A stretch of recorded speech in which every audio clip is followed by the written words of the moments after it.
होने वाला है कि जनाब ज़का अशरफ साहब ने सहाफ़ियों के साथ गुफ्तगू की है और उसमें उन्होंने बहुत सारे इंकशाफात भी किए। अब इंकशाफात क्या किए हैं ये मैं आपको बताऊंगा ड्यूरिंग द शो, जब मैं डिस्कशन करूंगा इफ़े भाई से और मौसम घीवाला साहब से। लेकिन उन्होंने कहा क्या, जरा पहले वो सुनते हैं। मुझे तो वीज़ा मिल गया था, लेकिन मैंने नहीं किसी को बताया। मैंने कहा मैं जाऊंगा नहीं जब तक हमारे साफ़ी भाई का वीज़ा ना हो जाए। और मैंने इसके लिए फिर टेकअप किया पाकिस्तान के फॉरेन ऑफिस से। एशेज़ के तर्ज पे बरतानिया और ऑस्ट्रेलिया खेलते हैं, तो हम भी इसी तर्ज पे ऑल्टरनेट ईयर पे कभी पाकिस्तान कभी इंडिया उसको हम टूर्नामेंट खेले। तो अब ये बहुत सारी जो रंजिशें हैं वो कम हो सकती। जी जनाब, आपने सुनी मैनेजिंग कमेटी के चेयरमैन ज़का अशरफ साहब की गुफ्तगू और मैंने कहा था इंकशाफात किए हैं। पहला इंकशाफ तो ये कि जनाब मुझे वीज़ा मिल गया था, मैंने किसी को बताया नहीं। ये क्या बात हुई? अली, सबसे पहले बहुत शुक्रिया आपका गर्म चाय का।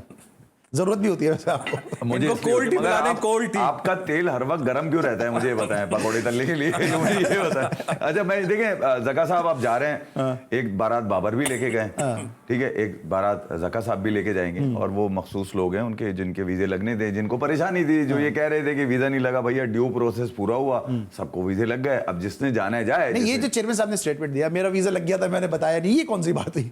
यार ऑब्वियसली उनका तो लगा होगा ना, ऑब्वियसली चेयरमैन है ना, नहीं लगेगा तो फिर मतलब असल में वो दर्द ये था ना कि मेरे लोगों का नहीं लगा। तो ठीक है, वो दर्द भी खत्म हो गया। अब वो लोग जा रहे हैं, यकीनन चेयरमैन साहब भी वहां जाना और जाना चाहिए। देखिए यार, ये नहीं थे एशिया कप के अंदर, वहां उस वक्त भी चेयरमैन थे, ये मेरे ख्याल में आ गए थे फाइनल से पहले एशिया कप के, वहां होना चाहिए था। ठीक है, इससे पहले मुझे याद है कि वो IPL के फाइनल के अंदर बाकी एशिया कप के तमाम चेयरमैन पहुंचे हुए थे बोर्ड्स के, इनको तो बुलाया नहीं था ना, को बुलाया ही नहीं गया था। तो कुछ कहीं ना कहीं बहुत बड़ी ज्यादती होती है, वो नोटिफाई कर देनी चाहिए। चेयरमैन साहब का जाना जरूरी है, पाकिस्तान वहां पे रिप्रेजेंट कर रहा है, पाकिस्तान कितने, अच्छा ये जा तो जरूरी है, कितने दिन के लिए जा रहे हैं? क्योंकि इन्होंने एक स्टेटमेंट भी दिया कि दुश्मन मुल्क वाली बात वो अभी तक जहन में होगी, क्योंकि वो ज़ैनब अब्बास का जब 8-9 साल पुराना ट्वीट जहन में, तो दुश्मन मुल्क वाली बात तो अभी की है। नहीं, बातें सारी देखिए ऑब्वियसली रिसेंट ईयर वो देखिए दिल में रंजिश तो रह जाती है ना। वैसे अगर आप बात करेंगे, देखिए अगर आप इस लेवल पर रिप्रेजेंट कर रहे हैं पाकिस्तान को, तो आपको ऐसी बातें करने की जरूरत ही नहीं है। आप क्यों इस किस्म की बातें करके और चीजों को उकसाएं? बल्कि इनका तो रोल होना चाहिए कि भाई इनको और पीस और उसकी तरफ लेके, जहां पर एक किस्म की दोस्ती, एक किस्म का देखिए एफर्ट तो करनी है ना। देखिए क्रिकेट के अलावा एक बहुत बड़ी दुनिया भी है, हमें पता है बहुत सारी चीजें जहां पर लोगों का हाथ पैर नहीं है, लेकिन एटलीस्ट कोशिश करें कि जितना आप प्रेजेंट कर रहे हैं पाकिस्तान को in the best possible light तो करें ना। देखिए मैं सिर्फ ये बताना चाह रहा था कि ज़का साहब ने कहा था, स्लिप ऑफ टंग उन्होंने बताया, और ये भी बताया कि मेजॉरिटी ऐसा नहीं सोचती। उनकी जो अपॉलॉजी तो मैं नहीं कहूंगा, मगर उन्होंने रिफ्रेस जब किया अपने कॉन्टेक्स्ट को, तो उसमें यही नजर आया कि यार वो शर्मिंदा है इस बात के ऊपर, स्लिप ऑफ। लेकिन बात तो उन्होंने कही, देखिए अली, हो जाता है बात, साहब इंसान है, गलती तो होती है ना यार, 100% तो कोई भी नहीं होगा ना यार। और इसी तरह मैंने ज़ैनब का, देखिए ज़ैनब की जो खामोशी है वो ये कहती है कि यार इस कोई भी अपना नैरेटिव बिल्ड उस वक्त तक ना करे जब तक मैं जवाब ना दे दूं। तो अब कम से कम ज़ैनब को इतनी स्पेस देंगे, वो अपनी बात जरा खुल के कह दे।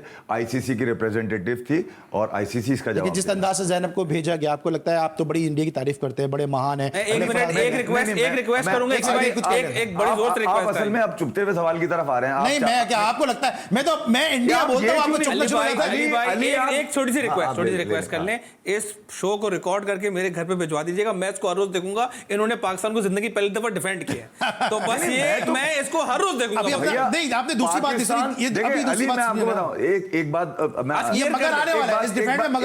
एक बात मैं अपने व्यूवर्स के लिए बता दूं। देखिए क्रिकेट एक अलग चीज है, ठीक है, मैं क्रिकेट को रेट करता हूं प्लेयर से, ठीक है, स्पोर्ट्समैन से, ठीक है। पाकिस्तान मेरा मुल्क है यार। हाँ, वो है पाकिस्तान। जिस तरह आप बोलते हैं मैं एग्री करता हूं आपको। तो अगर मैं अब यहां पर हर किसी भर्ती को मैं ये बोलने लगूं कि पाकिस्तान का खिलाड़ी, तो भर्तियां तो मैं नहीं करता भाई।